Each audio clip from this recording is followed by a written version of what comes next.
Okay, next patient come. What is your name? Shubho. Okay. ডক্টরের কাছে don't hide problem, open সে, খুলে বলুন what is your problem.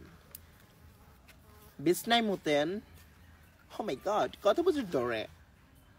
বিয়ের পর থেকে। ইউর ওয়াইফ সংসার ডু না গো বাপের হোম?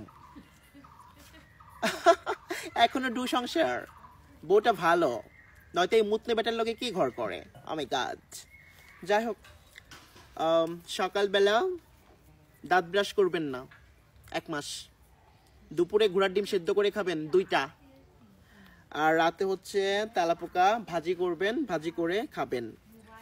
ঘুমানোর আগে বউয়ের মাথায় যদি উকুন থাকে, উকুন পানিতে ভিজিয়ে রাখবেন, সকালবেলা উঠে খাবেন। ওকে, তাহলে আপনার সমাধান হবে, সমস্যার সমাধান। ফিস দিতে হবে না, ফিস দিতে হবে না, একদিন সময় করে আইসেন, তখন ফিস নিয়ে নেব। 4 তলাতে থাকি, রাস্তার পাশে, ওই যে বিল্ডিংটা সাদা হোয়াইট। আমি সরকারি ডাক্তার, ফিস নিই না। ভালো লাগলে আসবেন। নাম্বারটা লিখে দিচ্ছি, অ্যাড্রেস দিয়ে দিলাম বাড়ির। সুন্দর আছেন, হট আছেন, প্রবলেম নাই। যান, দূর হয়ে যান, মুতের গন্ধ আসতেছে, গোসল করে তারপরে আসবেন। আর নেক্সট পেশেন্ট কে আছো, কাম।